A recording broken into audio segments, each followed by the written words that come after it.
Ahí sí. Ya, ahí sí, ahí estamos grabando. Primero, algo que siempre les voy a preguntar en todas las clases es ¿hasta qué parte llegamos? ¿Qué es lo último que estábamos viendo? ¿Por qué lo vimos? ¿Para qué? ¿Qué importancia tiene? ¿Qué necesitamos nosotros abarcar? Etcétera, etcétera. ¿Quién me puede decir? ¿Alguien? ¿Quién sufre? Lo último que quedamos fue como la unión entre contabilidad financiera y contabilidad tributaria, como ¿Ya? un mapita Aquí, que había. esto. Eso, Esa, ¿no es sí, ahí. cierto? Sí. Perfecto, Pedro. Y de esto, cuando nosotros ya estamos viendo a nivel general, nosotros vimos, miren, la contabilidad, existe una contabilidad que es para terceros, una contabilidad que está pensada para la toma de decisiones interna de la organización, y todo esto, ¿cómo nosotros podíamos diferenciarnos? Primero, ¿qué tipo de contabilidad es la que nosotros estamos estudiando? ¿La que es para terceros o la que es directamente para internos de la organización? Para terceros. Para terceros. ¿Y cómo se llamaba este tipo de contabilidad? La contabilidad financiera. Perfecto, muy bien, Emiliano, muy bien. Vayan tomando notas, vayan avanzando. Esto es sumamente importante para que puedan ir entendiendo todo muy bien. Nosotros quedamos hasta ahí. Contabilidad financiera es un tema de cómo nosotros vamos a poder analizar estados financieros estando fuera de la organización, y luego de estar fuera de la organización, nosotros vamos a poder decir, ah, mira, si nosotros estamos fuera, no sabemos nada de esa empresa, nada, nada de nada, y nosotros miramos estados financieros que están armados con el idioma nuestro. ¿Cuál es el idioma que nosotros vamos a incorporar? ¿Cómo se llamaba? Las normas, ¿o no? Ya, y esas normas se basan bajo ¿qué? La IFRS. IFRS. Ese, eso. IFRS, exactamente, perfecto, muy bien.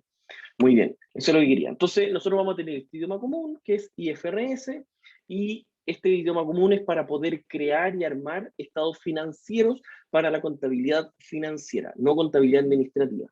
Ya, retomando donde nosotros habíamos quedado antiguamente, que es en la parte de cómo se podía unir la parte, la contabilidad financiera con la tributaria. ¿Qué es lo que les dije yo?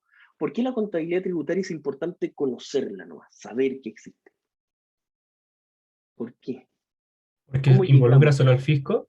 Ya involucra sobre el fisco, muy bien, Emiliano. Acá yo les había comentado aquí de que los externos generalmente pueden ser acreedores que nos prestan dinero, los bancos, por ejemplo, inversionistas, público en general, otras empresas, proveedores. Un proveedor va a querer ver nuestro estado financiero, ¿para qué? Para poder saber si es que nos va a prestar, nos va a entregar mercadería y nos va a dar plazo para que se la paguemos, los mismos clientes, etcétera, etcétera. ¿Sí? Ahí mandaron algo. Ah, chat del grupo. Ya, buenísimo. Buenísimo. Ya, entonces, otra de las cosas que ustedes tienen que saber es que yo les dije, el gobierno o el fisco en particular es un usuario externo muy particular. ¿Por qué? ¿Por qué es tan importante? ¿Cómo, profe? ¿Por qué el gobierno es un usuario externo de la contabilidad, pero muy importante y que es un poquito distinto a todos los demás? A todos esos que están ahí viendo ustedes. ¿Por qué? Porque en cierta forma tenemos que rendirle cuenta con respecto a los ¿Ya? impuestos y eso. Ya, perfecto. Y falta una patita. Todos los demás les gusta ver, o más que les gusta, están acostumbrados a ver la contabilidad financiera bajo el formato de IFRS. ¿Qué es lo que pasa con el fisco? El fisco dice, ya, me parece que tú lleves tu contabilidad bajo IFRS, pero necesitamos, dice el fisco, que se arme una contabilidad con algunas cosas un poquito distintas. ¿Ya? ¿Y eso de qué depende? De cada país solamente. Si ustedes tienen una empresa acá en Chile y tienen una empresa en Perú, probablemente van a tributar de forma distinta. Se va a calcular el monto a pagar de impuestos de forma distinta. Eso es la contabilidad tributaria. ¿Por qué? Porque si se dan cuenta también el gobierno del fisco es un usuario externo, también lo es, pero un usuario externo que les dice a ustedes, compadrito, vamos con calma. Vamos con calma. ¿Tú vas a armar tu estado financiero bajo IFRS? Sí, pero en la estructura que yo te diga a ti. Eso es lo que hace el fisco. Uno tiene que llenar estados financieros literalmente, esto se lo digo con total franqueza. Uno tiene que llenar estados financieros al fisco y decirle, se los pregunté la vez pasada, entre marzo, abril y mayo, más o menos, uno le presenta al fisco los estados financieros. ¿Y qué es lo que le dice? Dice, fisco, aquí está mi estado financiero, mi utilidad, mi total de activos, etcétera, etcétera. Y la utilidad, ese numerito final de utilidad, no necesariamente es el mismo que va a aparecer en el informe bajo IFRS, va a ser un poquito distinto. ¿Por qué? Porque de todas las líneas que nosotros vamos a tener de ingreso, costo, gasto de esto, gasto, etcétera, etcétera, algunos de esos el fisco no deja que tú los metas como gasto. Y por eso el resultado total final es un poquito distinto a como sería si es que se utiliza única y exclusivamente IFRS. ¿Me van siguiendo con lo que les digo, no? ¿Sí o no? Sí. ¿No? Ya, Ahora sí. vamos. Acá, entonces, ya para ir cerrando este tema, yo les comenté, está la contabilidad financiera, bien, bien, contabilidad financiera, hacemos estos pequeños ajustes, tenemos que pulir un poquito esta contabilidad, sacar lo que el fisco dice que no podemos incorporar, agregar lo que el fisco nos obliga a incorporar, pero que no va en IFRS, y nos va a dar finalmente, ¿qué cosa? Una contabilidad tributaria. Y acá, leamos, la contabilidad tributaria se realiza en paralelo a la contabilidad financiera, ya que consiste en presentar información contable y financiera para SII. ¿Sabe lo que significa SII o no? Estas siglas. Servicio de impuesto interno. Servicio de impuesto interno. Exactamente. Servicio de impuesto interno. ¿Y qué es lo que hacen los servicios de impuesto interno? ¿Qué hace? ¿Ustedes saben lo que hace o no? Es como el encargado de dar el visto bueno de que nosotros estamos imponiendo ante al país, una cosa así. Ya, de hecho se acerca mucho a lo que dice Emiliano. Tiene dos funciones de impuesto interno. Uno es el ministro de fe, de que lo que dice Emiliano, de darle el visto bueno a decir, sí, este contribuyente está pagando lo que corresponde. Por eso, impuesto interno cada cierto tiempo tiene que fiscalizar, analizar si es que usted hizo las cosas bien, si usted está declarando todo lo que corresponde declarar, etcétera, etcétera. Primero. Segundo, se encarga de cobrar. La cobranza en primera instancia se hace directamente a través de impuesto interno. Pero ¿qué otra entidad existe paralelo a impuesto interno? Muy cerquita, de hecho las oficinas las tienen normalmente juntas.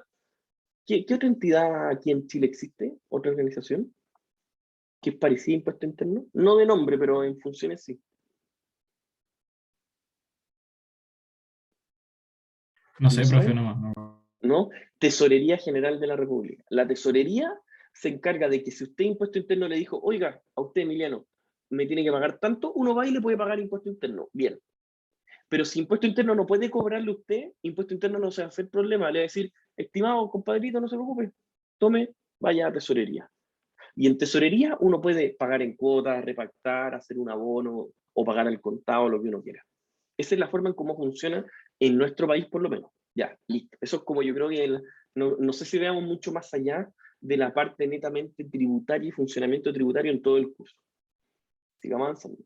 Yo les había adelantado la clase anterior que íbamos a empezar a ver los principios y conceptos de la contabilidad. Esto que está acá, para que ustedes sepan, son principios para que se pueda registrar contablemente. Tomen nota de eso. Eso yo creo que es súper importante. Porque después van a empezar a mirar conceptos de entidad, lo que nos dice la PPT, principio de objetividad, principio del costo. ¿Para qué? Esos son principios para que qué cosa pase. ¿Para qué? Si yo les preguntara a ustedes, esto que no sale en la PPT, se tiene que cumplir esto para que pase qué cosa. ¿Quién me lo podría responder? Para hacer un asiento contable, Ya, incluso un poquito más amplio, Emiliano. Para que sea un hecho económico que se pueda registrar. Eso pasa.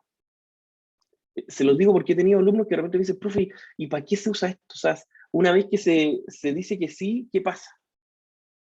Y ahí yo les digo, una vez que se diga que sí, uno tiene que decir, ya, perfecto, vamos viendo si se dio, es positivo, listo. Entonces es un hecho económico que se puede registrar en la contabilidad. Partamos viendo uno a uno. Hay algunos que nos vamos a demorar un poquito más que otros. Partamos. concepto de entidad. Significa, primero que todo, que existe algo que es contable o registrable. ¿Por qué es tan importante este principio? Porque si nosotros tenemos un hecho económico en el cual no sabemos quién es el dueño, quién es el encargado del patrimonio, quién es dueño en el fondo de este bien que se está transando, no lo podemos registrar. Ese yo creo que es de las formas más genéricas de poder decir, mira, ¿sabes qué? Este hecho, esto que estamos conversando, ¿es o no es un hecho económico? Si es que nosotros tenemos muy clarito de que este concepto de entidad es que sabemos que es de alguien, primero, sí, lo podemos registrar. Si a nosotros no, el enunciado no nos dice que esto no nos da alguna intuición de que sea de alguien o que sepamos quién le está vendiendo a quién o quién está transando con quién, si no lo sabemos, no lo podemos registrar. Punto 1. ¿Quedó claro eso, no? Entonces, el concepto de entidad. Segundo. ¿Profe? Sí, dígame. Uy, no caché quién me habló. Yo, Sí. Emiliano. Entonces, el concepto de entidad es básicamente como para confirmar de que cierta empresa tiene un dueño o él es, o sea, como decirlo, está constituida legalmente como una entidad, existe. Sí, exacto. Si, por ejemplo, yo le dijera a usted, Emiliano, el siguiente hecho económico, una persona realiza una venta. Si yo no logro identificar quién es el que está vendiendo, quién está haciendo la transacción, yo no la puedo registrar. Eso es lo que me está diciendo. Ya, aquí. ¿Estamos? Ya, sigamos avanzando. Principio de objetividad y fiabilidad. Este es bastante fácil y creo que es de los que tienen que sacar mucha ventaja porque todos estos principios que estamos viendo cuando después nosotros nos toque empezar a hacer los registros contables en sí, van a ser bastante más evidentes, pero tienen que saberlo a nivel separado, tenerlos muy claritos para que en el fondo puedan estar muy bien, puedan responder de muy buena manera. Principio de objetividad y fiabilidad. Los datos registrados deben representar fielmente lo ocurrido, ser prudentes, completos y sin sesgo. ¿Qué creen que significa? Como que las cosas tienen que anotarse como son nomás. Y si yo vendo una polera, Exacto. anoto, vendí una polera. Sí. Ya, sí, bien, bien, de hecho está muy correcto, Pedro, pero lo voy a complementar un poquito. A esto se refiere de que si el hecho económico que yo estoy viendo no tengo certeza de que sea real, no lo puedo registrar. A eso es lo que va.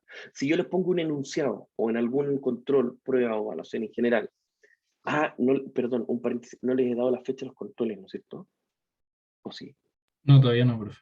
No, ya, se lo tengo que subir, se lo tengo que subir. Que ya los tengo, lo estoy viendo con María Carmen y con Laura. Ya, entonces, el principio de objetividad, como les decía, tiene que ser un hecho que tengan certeza de cómo está ocurriendo, tiene que ser prudente en el sentido de que tenga sentido que se registre, tiene que ser completo, si yo no tengo toda la información necesaria, no lo puedo registrar, y tercero, tiene que ser sin sesgo, es decir, no puedo incorporar información que sea cualitativa, es decir, si a mí me dicen, este objeto es, pero yo encuentro que debería ser de tal manera, ese tipo de información no se registra contablemente. Eso es el principio de objetividad o de fiabilidad, que los datos necesarios tienen que tener sentido, tiene que ser realmente palpable lo que nosotros vamos a registrar para que se pueda registrar. Si a mí me dicen que uno cree que pasó esto, yo no lo puedo registrar. Si uno dice, mira, debería haberse realizado esto otro, tampoco lo voy a registrar. Uno registra única y exclusivamente cuando tiene certeza de que se registró y que puede representar fielmente la realidad. Ese es el principio 2. Principio 3. Esto es sumamente clarito. Principio del costo. El principio del costo se refiere a que todo lo que uno compra, adquiere, etcétera, etcétera, ¿qué es lo que va a pasar con eso? Siempre se tiene que registrar por el monto que yo pagué, que yo transé. Y alguien me va a decir, pero profesor, esa cuestión es obvia. Bueno, ¿qué pasa si yo les digo, ustedes van a comprar hoy, compraron un auto en 5 millones, pero en la práctica ese auto vale 9? ¿por cuánto van a registrar la compra de ese vehículo? ¿Por cuánto? ¿Por 5 o por 9? Por 5. Por 5, muy bien. Siempre se registra por el monto al cual fue adquirido el activo o se adquirió el servicio. Siempre. Ese es el principio número 4, que tiene que ver con el principio del costo. Es decir, se declara que el bien o el servicio es por el monto que uno pagó. El costo real o costo histórico, no lo que debería valer. 5. Este es uno de los principios más generales que existen. Casi de perogrullo. Uno lo dice así como en el caso de que alguien no lo vaya a analizar de otra forma nomás. No tiene que ver con otra cosa que no fuese eso. Que se llama concepto de negocio en marcha. En otras partes, uno siempre tiene que asumir ante cualquier variación, cualquier hecho económico distinto, debe asumir que la organización va a seguir funcionando. Ese es el principio. Ustedes me dirán, ¿y cómo puede ser de una forma distinta? ¿Cómo creen ustedes que podría ser de una forma distinta? Les dejo a ustedes la pregunta. ¿Cómo podría no cumplirse ese principio básico? Registrando como el último mes operativo de una empresa, en el que ya declaró ¿Ya? que va a cerrar en una Y fecha. eso está muy bien, David. ¿Y eso en qué podría afectar? Porque uno dice, lo que dice David tiene mucha razón, pero yo voy a seguir registrando todo igual, aunque sea lo último. ¿En qué me podría afectar que sea el último periodo? ¿En qué? Miren lo que les voy a decir. ¿Cuánto valdrían nuestros bienes? ¿Cuánto valdrían nuestros bienes si es que sabemos que la empresa va a cerrar? ¿Va a valer lo mismo o debería valer mucho menos? Mucho menos. Debería valer Mucho menos. menos. Exactamente, Pedro, muy bien. Y Benjamín, por lo tanto, cuando nosotros un poquito más adelante, específicamente cuando veamos PPE, propiedad en planta de equipo, bueno, eso terminología de un poquito más adelante, nosotros nos vamos a dar cuenta que todo activo que tiene la organización, todo bien que tiene la organización, se tiene que revalorizar cada cierto tiempo. Y uno tiene que decir, espérate un poquito, este activo lo compré en 5, el ejemplo que recién les decía, pero en el mercado vale 9. Por lo tanto, nosotros tenemos la obligación de reajustar el valor a cuánto vale en el mercado. ¿Por qué? Porque ¿cuál es el principio general de la contabilidad? Reflejar lo más fielmente la realidad. Es decir, que nosotros sepamos que en estos informes que les decimos a las personas que leen nuestro estado financiero, todos estos informes tienen que tener el monto más exacto en base a la realidad. Eso es lo que nos dice esos principios general. Es el mayor reflejo posible de la realidad. Eso es. Entonces, si nosotros nos basamos en ese principio, nosotros tendríamos que decir, y pensamos que la empresa va a cerrar en un mes, ¿cuánto valdrían sus activos, sus bienes? Casi nada. Lo que a nosotros nos dice esto es que todo registro contable se basa en negocio en marcha. Es decir, que la organización va a seguir funcionando y nosotros no vamos a registrar las cosas pensando en que la empresa va a dejar de funcionar en el mediano o corto plazo. ¿Ya? ¿No? Siguiente. Profe, Dígame, Emiliano. ¿cómo fue lo que dijo? ¿Todo registro contable se registra pensando en qué? ¿Cómo era? Siempre lo que nosotros vamos a registrar es pensando en reflejar lo más fielmente la realidad. Siempre. Siempre, todo hecho económico, lo principal, entonces, si nosotros tenemos en cuenta eso, de que queremos reflejar lo más fielmente la realidad, bien, ningún problema, pero ¿qué es lo que nos va a pasar con eso? Si nosotros queremos reflejar lo más fielmente la realidad y sabemos que la organización va a cerrar en un mes, ¿cuánto debería valer nuestros activos? Casi nada. Bueno, ahí lo que prima es el concepto de negocio en marcha. Es decir, no podemos nunca asumir que la organización va a cerrar. ¿Ya? Vamos, me van siguiendo. Profe, tengo una pregunta. Sí, dígame. ¿Qué se refiere cuando dice que no se liquidan sus recursos? Que no se liquidan es que no se venden, no se como eliminan así a costo muy barato. Eso es liquidar, es como eliminarse de todos los activos. Ah, ya, vale. Sí, no se preocupe, pero está perfecto. También algo que sería bueno, no lo evalúo en un control de lectura, pero es muy recomendable leer, no sé si se los comentó Mari Carmen, es el marco conceptual.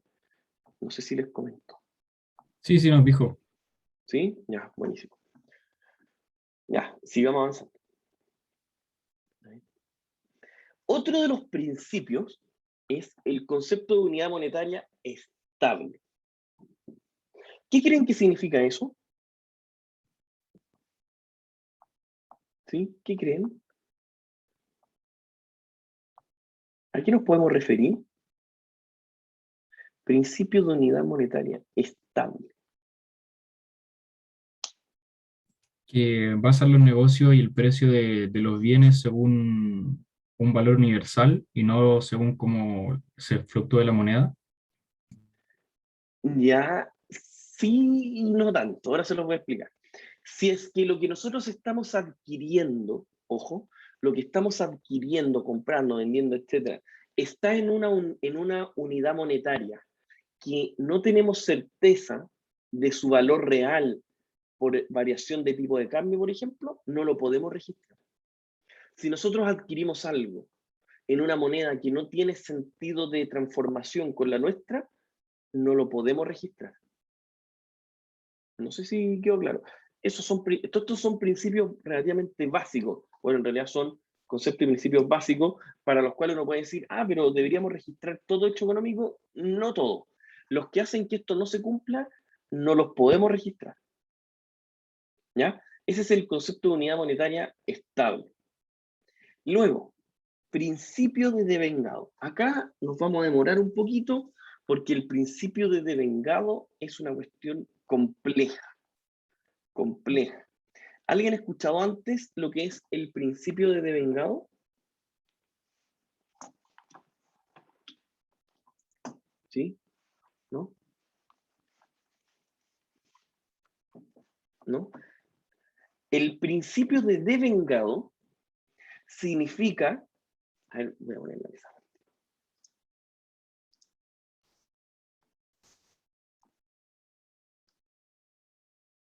Profesor, antes de empezar con el devengado, Sí. con el concepto de unidad monetaria estable, por ¿Sí? ejemplo, si una empresa comprara, no sé, activos, pero en bitcoins o en una criptomoneda que no se puede cambiar esa moneda por dinero de su país actualmente, por X motivo.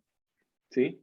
¿Eso sería un hecho no contable directamente? Exactamente, que no se pueda registrar. Está perfecto su ejemplo, de hecho, David. Mm, ya, o sea, se puede hacer Exactamente. fraude con criptomonedas. Absolutamente. Pues. Mm, Contablemente sí. Ese es un principio contable para la IFRS. claro, ya.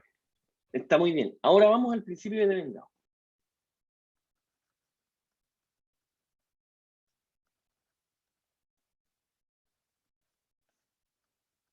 El principio de devengado a nosotros nos dice que debemos dejar en la misma temporalidad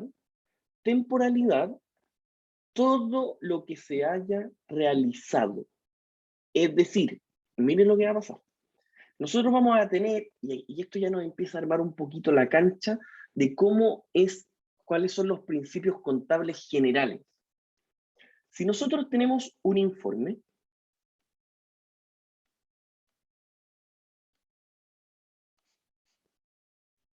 que nos dice la utilidad de la empresa,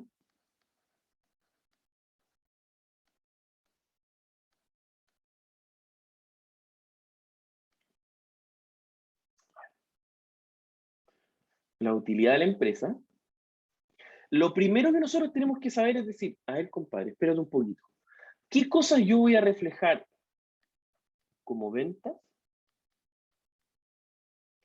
¿Qué cosas nosotros vamos a reflejar como costo? ¿Qué cosas vamos a reflejar como gasto? Y como consecuencia, resultado.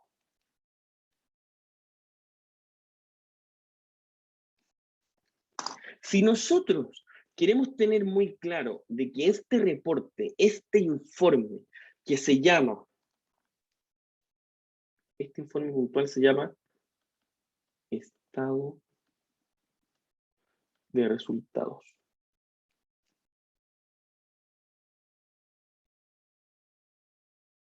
Estado de resultados. Este informe que se llama estado de resultados, ¿dónde está la dificultad de la contabilidad en sí? En esto. En saber en qué me tengo que fijar para saber si agrego o no agrego las ventas, si agrego o no agrego costos y si agrego o no agrego gastos. Estas cuentas. Aquí está la principal dificultad. Ahora, yo les voy a dar un ejemplo concreto. ¿Qué pasa si un cliente viene y paga por adelantado sin llevarse ningún producto? Paga y dice, mire, les voy a pagar 1 millón de pesos y voy a ir retirando productos de aquí a los siguientes 2 años. Tengo que retirar ese 1 millón de pesos. ¿Lo voy a registrar ese 1 millón completo acá como venta o no? ¿Sí o no? ¿Qué creen ustedes? ¿Sí? ¿Lo ¿No? puede repetir, por favor, profe? Sí, por supuesto, David. Si es que ustedes realizan un cliente va a la tienda donde están ustedes, ¿ya? Llega el cliente, llega y les dice, estimados, voy a dejar 1 millón de pesos efectivo. Ustedes tomen, pasó, el hecho económico fue, tomen, ahí está el 1 millón de pesos, y voy a ir sacando mercadería en los próximos 2 años. ¿Cuánto? ¿El 1 millón completo porque nos pasó plata? ¿El 1 millón completo lo dejamos acá como ventas o no?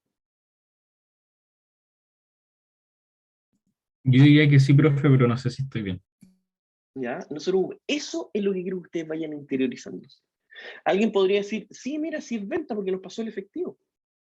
Otra persona me va a decir, no, pues que no, porque, no sé, hasta que no se lleve todos los productos yo voy a poner 0 venta. Etcétera, etcétera. Lo que nos dice el principio de devengado,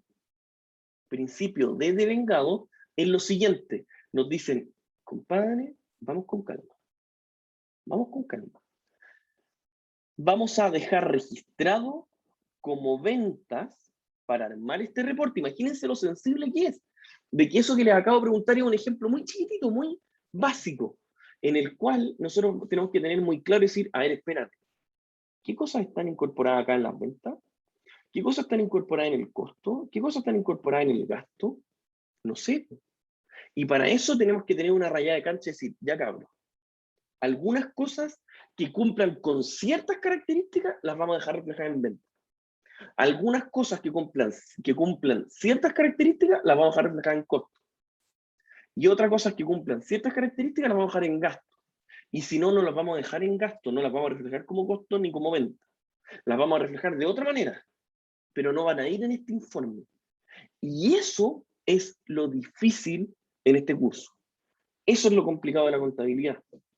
La contabilidad en sí es bastante fácil, simple, no fácil, simple, incluso me atrevería a decir intuitiva. ¿Ya? Pero lo que ustedes tienen que saber es que saber determinar o intuir o aplicar los conceptos contables para saber qué cosa va en cada uno es lo difícil. Este principio específico llamado devengado nos dice, lo voy a colocar con verde, que se registra en este reporte que tiene inicio y término, voy a registrar como venta o voy a registrar como costo o como gasto, no lo que yo pagué, eso no me manda. Como en este caso que yo les dije el 1 millón de pesos. Lo que a mí me manda es lo que yo he realizado o lo que se ha consumido. Eso me manda. Si yo al final del primer año, da lo mismo la plata que me pasó el caballero el cliente, yo le he entregado 7 productos, yo voy a poner 7 ventas. Y el equivalente a 7 ventas voy a colocar ahí en ventas. No necesariamente el 1 millón. A lo mejor 7 ventas equivalen a 600.000. Eso es lo que yo voy a dejar reflejado como ventas. No sé si me van siguiendo. Si nosotros, por ejemplo, miren lo que les voy a decir. Yo estoy desembolsando, otro ejemplo, nada que ver. Nosotros como empresa pagamos 1 millón de pesos por adelantado por todo el año de arriendo. ese millón completito, yo lo voy a registrar acá para armar este reporte llamado estado de resultado, ¿no? Si lo pagué el 1 de enero y estamos a fin de marzo, el millón completo lo registré como gasto, ¿no? Porque salió plata de efectivo. ¿O no? ¿Qué creen ustedes?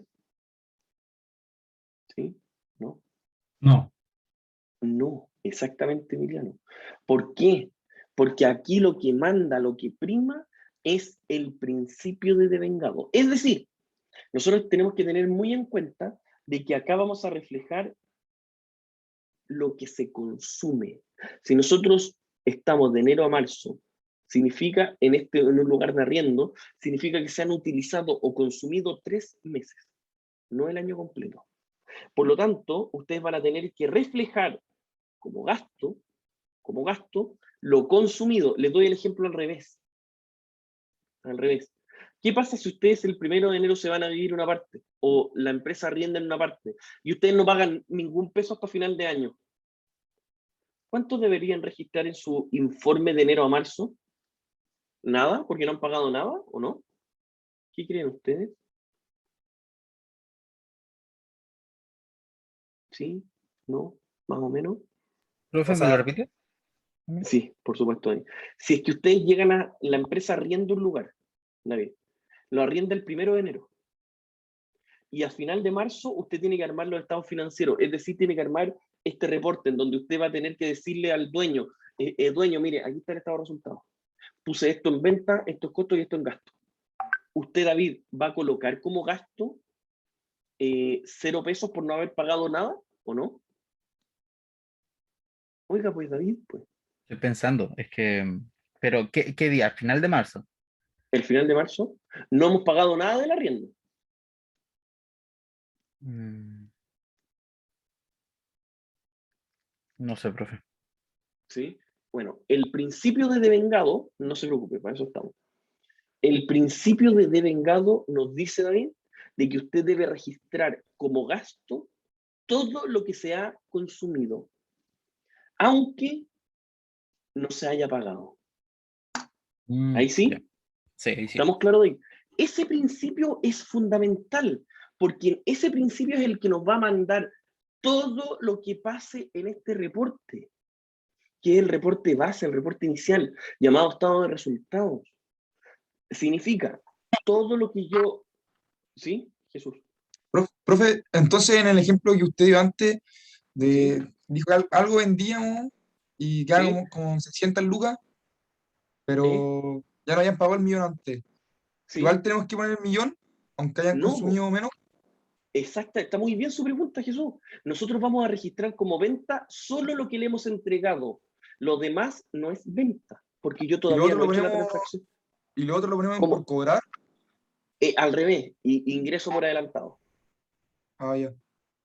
Está súper bien, está súper bien. Pero después lo vamos a ver, no sé, para que no nos adelantemos, pero me van siguiendo. Yo necesito que ustedes entiendan, que tengan muy sólido la estructura de cómo van a ser los estados financieros. Teniendo eso clarito, podemos irnos como avión. No sé si me entendió, Jesús. Sí, sí, ¿Sí? ¿Está poquito? Vamos, sí, vamos, está bien. que se puede. Ya, vamos que se puede. Eso tiene que ver con el principio de devengado.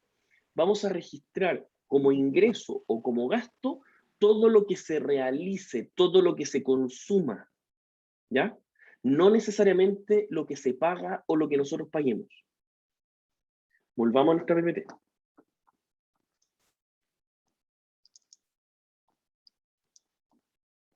Ya. El principio de devengado, por lo tanto, nos dice la transacción se registra cuando ocurre.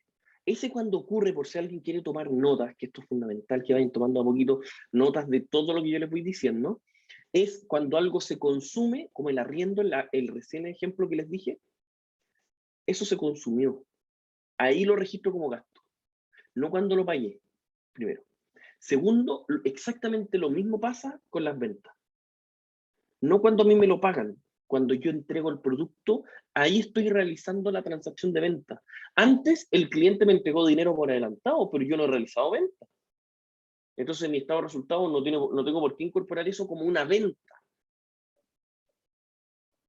¿Ya? Y nos dice, y no necesariamente cuando existe un movimiento efectivo. Les acabo de dar los ejemplos cuando fue venta y cuando fue gasto.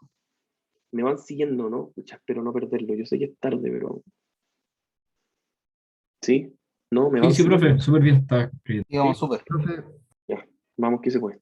Cualquier cosa, por favor, vayan diciéndome. Esto, de verdad, no me complica avanzar un poquito más lento. Podríamos hacer clase extra, podríamos tener más ayudantía. Lo que me interesa es que vayan entendiendo la lógica. Eso les va a servir para la vida, más allá que solamente ahora. Ya. Otro principio básico de contabilidad, comprensibilidad. La información que a nosotros nos entregan tiene que ser entendible por todos. Si yo les digo una frase que alguien cuando lee el hecho económico interpreta cierta cosa, y cuando nosotros tenemos ese mismo hecho económico y se interpreta de otra manera, no lo podemos registrar. Ese es un principio de IFRS. Si nosotros tenemos un enunciado en el cual no está claro, no está bien definido o no se puede interpretar de buena manera quién está haciendo la transacción, ¿qué es lo que pasa? ¿Qué es lo que va a pasar? No lo puedo registrar. ¿Estamos claros? Entonces nos dice, la información debe ser fácilmente entendida por los usuarios que requieran la información, suponiendo un conocimiento base. Es decir, suponiendo que alguien más o menos entiende algo, deben poder registrar, poder interpretar lo que está pasando. Si es que se puede interpretar, nosotros lo registramos. Ya. Relevancia e importancia relativa. Este es súper interesante porque tiene que ver con el criterio de cada persona. Miren lo que les voy a decir. Si yo les digo, en una empresa se compra una Nova, una toalla Nova. Esto es papel. Así para secarse, no sé, en los baños de repente hay Nova, ustedes han visto los baños de la U, hay Nova, uno saca un poquito, se seca. Esa Nova dura 3 días. ¿Ustedes creen que luego de cada día, o luego de que, no sé, se ocupa un poquito para secar algunas partes, se va secando, cada vez que se utilice, ¿será relevante registrar cuántos pedacitos de Nova se consumieron? ¿O vale tan poco que cuando uno lo compra registra como que se consume entero nomás? ¿Qué creen ustedes? Se registra cuando se consume entero. Exactamente, muy bien, Emiliano y Jesús. ¿Por qué? Porque el hecho de desgastarse tanto para saber, mira, a las 5 de la tarde se secó el mesón de la cocina, entonces se ocuparon 10 pedazos del total, listo. Después se tuvo que secar el piso, se ocuparon 4 pedazos. En términos monetarios, es realmente irrelevante lo que se está consumiendo. Le estoy dando un ejemplo muy básico, burdo, pero es para que ustedes se den cuenta, o sea, teniendo eso claro, ustedes van a poder decir, mira, en realidad acá hay que tener un poco de criterio. Si yo les digo, miren, si consumió no sé cómo decirlo, dos cucharaditas, no sé, de sal en un plato que era muy poquito, es irrelevante. Nosotros no vamos a consumir, no vamos a registrar que la sal se consumió un poquito en un plato, no tiene sentido. Eso es el principio de relevancia relativa. Es decir, la cantidad que se está consumiendo de algo tiene que servir para la toma de decisiones. Si es irrelevante, si no tiene ningún sentido práctico, en estricto rigor, así entre nos les digo, no se va a registrar. No se va a registrar. ¿Ya? Por eso les digo que este es un principio interesante, pero hay que aplicar un poco de criterio, y siempre el criterio es complicado, no es tan evidente como uno cree. Profe, Dígame. ¿podría dar un ejemplo de comprensibilidad? Así como un caso en que no se cumpla. Es que, por ejemplo, tenemos un enunciado en el cual ahí yo les digo, miren, una persona va y paga en efectivo, pero no quería pagar en efectivo y quedó pendiente algo. No se entiende, alguien me podrá decir, es que pagó en efectivo, y otra persona, ustedes me pueden decir, sí, pero ahí dice el enunciado que no quería, por lo tanto yo asumo que tampoco, que no pagó todo en efectivo. Teniendo Ya. eso en cuenta, no se puede interpretar de forma certera qué pasó exactamente en el hecho económico. Eso es comprensibilidad. Ya, súper. ¿Está? Eso, dale. Muchas gracias. Relevancia relativa es lo que acabamos de ver, y ahora comparabilidad. Características que permite comparar datos de una entidad a lo largo del tiempo con otras entidades. Este es un principio bastante genérico. ¿Ya? ¿Por qué? Porque ¿qué les digo yo si es que la contabilidad, ojo en esto, se armó con ciertos parámetros, con cierto plan de cuenta, es decir, todo lo que pasaba de algo lo registré en tal parte, lo que registraba en otra cosa, en esta otra parte, lo que pasaba acá, en esta otra parte. Si nosotros lo registrábamos siempre con un formato, siempre, y al año siguiente lo registré con otro formato, ¿ustedes creen que vamos a poder, valga la redundancia del nombre, comparar estados financieros del año 2020 con el del 2021? ¿Los vamos a poder comparar si están en otro formato, algo en una línea, algo en otra, etcétera, etcétera? No. No, exactamente. Por lo tanto, todo hecho económico debe registrarse en un formato que permita tener una mínima comparabilidad, utilizar los mismos criterios de una parte a la otra, los mismos criterios. Eso es comparabilidad. Eso en el fondo ustedes lo tienen que saber. Si nosotros les presentamos, por ejemplo, un estado financiero y les decimos, confeccione esto teniéndolo como base, confeccione estados financieros al término de un año más y les damos muchos hechos económicos, ¿qué es lo que va a pasar?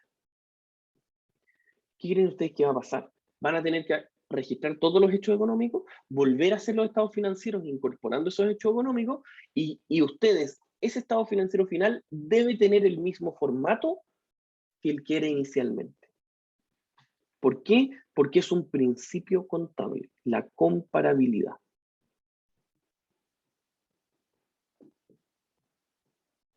¿Ya? ¿Quedó claro? ¿Sí? Sigamos avanzando. ¿Sí? ¿Sí? ¿Estamos? Sí, profe. Vamos que se puede. Sigamos avanzando. Ahora viene la ecuación contable, pero antes tenemos que definir, para que ustedes vayan tomando nota, qué significa cada una de esas cosas. ¿Qué significaba algo que eran activos?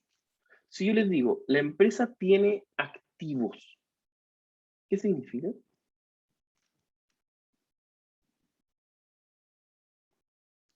¿Sí? Aquello que tiene capacidad de generar beneficios.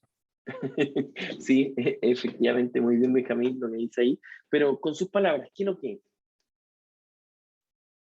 Es todo bien que tiene la empresa. Todo bien que tiene la organización es un activo. Ejemplos típicos. Inventario, lo que está en la cuenta corriente es de la empresa. Nosotros cuando armemos un estado financiero, es decir, uno de estos informes, en donde en uno de ellos va a salir reflejado el listado de todo lo que es dueño, eso de ahora en adelante nosotros vamos a llamarlo activo. Todo lo que la empresa es dueño son activos. Ojo, activos. Por lo tanto, si nosotros tenemos muy clarito que todo lo que en la empresa son dueños, va a aparecer un listado en donde va a estar lo de la cuenta corriente, como les decía, el inventario, las cuentas por cobrar, la cantidad de camionetas que tiene, terrenos, propiedades, maquinaria, etcétera, etcétera, etcétera.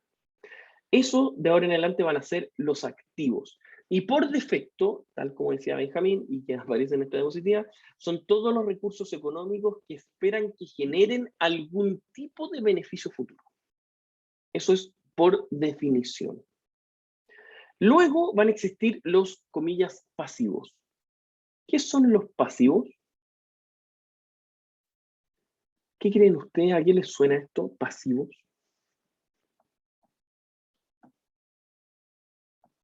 ¿Sí? ¿No? ¿Sí? ¿O hay alguien le ¿no? Ya, los ¿Con lo que se pasivos. financian los activos? Ya, bien, Antonia, de hecho, en gran medida sí, con lo que se financian, pero no todos, Antonia. Una parte de los activos se va a financiar con pasivos y otra parte se va a financiar con patrimonio. Conceptualmente hablando, ¿qué les estoy diciendo? Cuando ustedes tengan que hacer un listadito con todos los activos de la empresa, también van a tener que decir, ya cabrón, la diferencia es que tenemos el listado de activos y una parte se está financiando con deuda. con algo que nosotros le debemos a otros.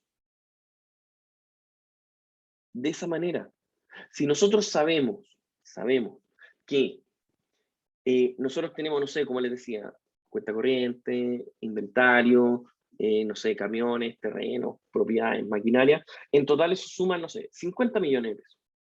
Pero sabemos que nosotros le debemos algo al banco, proveedores que nos han pasado mercadería, les pagamos a 30 días, por lo tanto una parte le debemos, en el momento que se hizo el cierre, le debemos, etcétera, etcétera. Nosotros vamos a decir, todo lo que uno le deba a terceros son pasivos.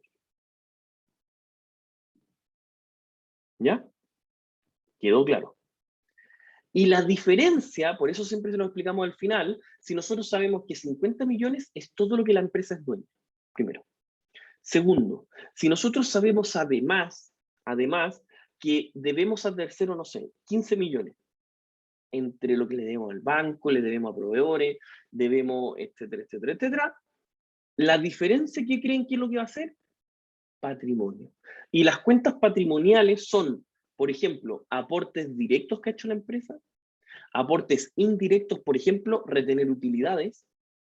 Si la empresa un año no retira utilidades para comprar un activo, es algo que los dueños son socios. Por lo tanto, ustedes tienen que entender muy bien esas tres definiciones a priori. Primero, antes de cualquier cosa tienen que saber definir y muy claro, activos es todo lo que tiene la empresa. Pasivos es cómo se financió una parte de los activos, sí, pero en estricto rigor es la cantidad que yo le debo a terceros. Y la diferencia, activo menos pasivo, nos va a dar el patrimonio. Y el patrimonio es lo cual los socios son dueños. Y de hecho uno lo puede calcular de forma bastante rápida, y uno puede decir, miren, el activo son 50 millones, como les decía, los pasivos son 15, por lo tanto la diferencia es lo que los socios son dueños. En otras palabras, lo que los socios son dueños también se podría decir, así como es obligación con terceros los pasivos, el patrimonio es obligación con los socios. ¿Ya? ¿Quedó claro? ¿Se entendió esas definiciones o no? ¿Sí? ¿No? Sí, profe. Ahora sí. ¿Sí? ¿Sí? Ya. Vamos que se puede. Ya. Con esto, para no adelantarnos, partimos el día jueves a esta misma hora. Partimos después de la ecuación contable, vamos a empezar a repasar y revisar cada uno de los ítems que contienen los activos, los pasivos, patrimonio, y vamos a ir entendiendo lo que es la ecuación contable, cómo se registra, cómo se hace, por ahí alguien me lo dijo, un asiento contable, etcétera, etcétera. ¿Ya? Eso, estimados, que estén muy, muy bien. Cualquier cosa nos escriben, Mari Carmen está a disposición, Laura también, que es la ayudante correctora, y nos estamos viendo. Que estén muy bien. Ya, profe, igual. Muchas gracias. Que estés Igual, bien. nos vemos, Chao, que chao. esté bien. Chao, profe, profe. cuídese. Chao, Camil, nos vemos. Chao, que estén bien.